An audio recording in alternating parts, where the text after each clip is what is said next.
Hi, I just want to talk really quickly about why your photos don't come out when you're photographing somebody who's very, very pale or someone who has a really, really dark skin tone. You know, there's a lot of reasons why that happens. And so what I'm going to talk about in this video is the main culprit of why, if you're photographing someone with a darker skin tone, it doesn't come out very well, and what you can do to fix it. Okay, so real quick, my name's Heather McKay. I've been a professional photographer for 18, 20 years, something. I've been a photographer since I was a kid.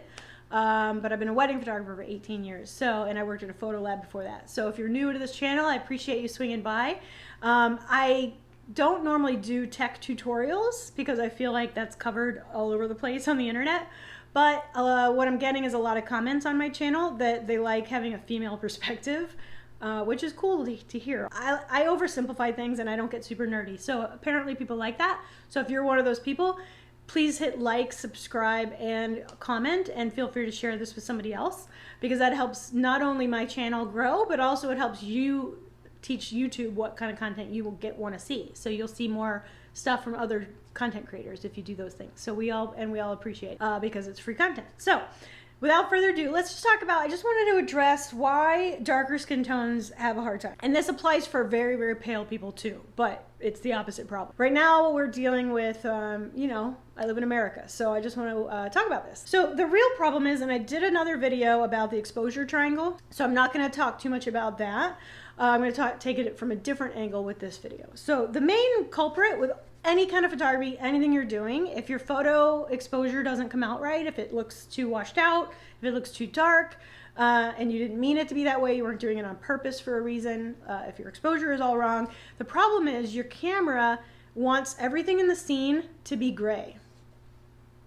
So it doesn't want it to be white, it doesn't want it to be black, it wants it to be gray. So if you're a wedding photographer, this is geared towards beginners, but if you're a wedding photographer, this is a perfect example. If I'm photographing the bridesmaids, for example, white, you know, Caucasian bridesmaids, whatever, it doesn't even matter who they are, just bridesmaids, and then I go try to take the same photos with the same exposure and the same settings on my camera to groomsmen who are wearing black suits, my camera freaks out. And the reason that the camera freaks out is because it wants those black suits to be gray.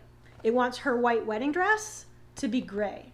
So that is the easiest way to explain why your exposure fails. And again, I have a different video on the exposure triangle, and I'll link that up to the sides and at the end. So let's talk about what to do about it. Okay, so you got to get your exposure correct. You have to make sure that you know what the camera wants from you, but the other thing you can do, like let's say you're photographing in a dark room or you're photographing someone with a darker skin tone, you have to just add more light.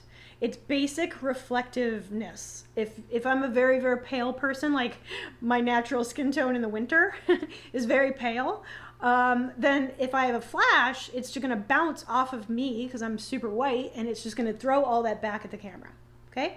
So if I have a dark skin tone, what happens is it just hits the skin tone, and not a lot of light is reflecting off of the skin tone back at the camera.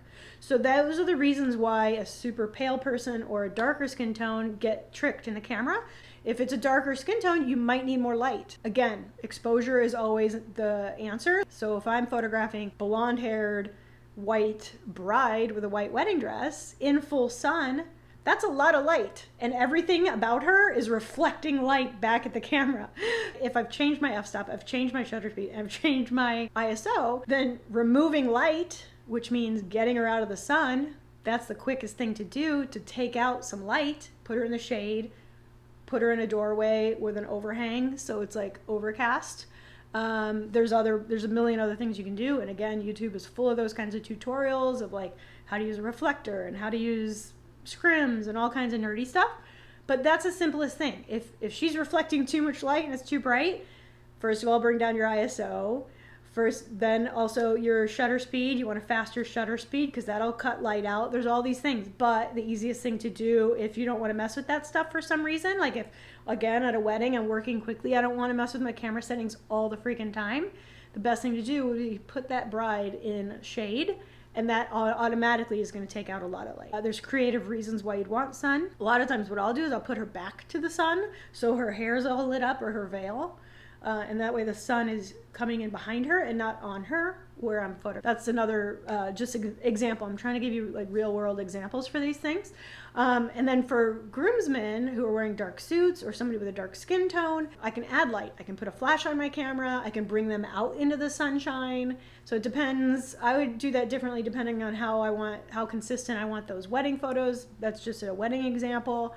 But if it's somebody with a darker skin tone and you're inside, you're just going to need some light. You need light. So take them and move them next to a window. Like whatever you can do, just be like, how can I add more light to this situation? And again, your exposure also matters. That's why I'm talking about that other video I just did on the exposure triangle. You can bump up your ISO to a higher number, which means, hey camera, be more sensitive to light, which means, hey camera, I need you to take all the light available right now. Thank you. That's what it does, your ISO. Your f-stop opens up your lens aperture, and it lets in more light. So that's another way to get more light, but then you might have focus issues. And then the shutter speed, you can go down to a lower shutter speed, and that allows in a lot more light to be captured also. So that's why that exposure triangle video is very important. But if you already understand an exposure triangle, the easiest thing to do is add light or take light away. Okay, so that's my quick video. I'm hoping I kept it under 10 minutes. I'm high five to myself. I'm usually very long-winded, so I apologize about that. If you want more tutorials like this, I don't usually do basic photography tutorials, but people have been asking for them. So if you want to see more of those, definitely let me know and I will get into them. And if you have any questions about this video, also let me know. So just don't forget that your camera wants everything to be gray. Boring. And that's usually the problem. So I'll just give you one final example is like if you're standing on a beach and you got the beach and the blue sky, or you're snowboarding or skiing or whatever, and you're standing there, well, that's why your camera is going to fail. Cell phones have become very, very good at balancing it out, but a real camera or an older cell phone are not as good at this. So the problem is your camera doesn't see you standing there. The problem is it sees the snow or the sand. It sees that sky. That's what it sees. It sees the whole scene. It doesn't know you're there. So there's other things you can do on the camera to say, hey, wait, there's a person there. But that's not, again, what this video is about. So just want to give you another example of how your exposure can fail you, and also what to do about different skin tones. All right, see you later. Bye.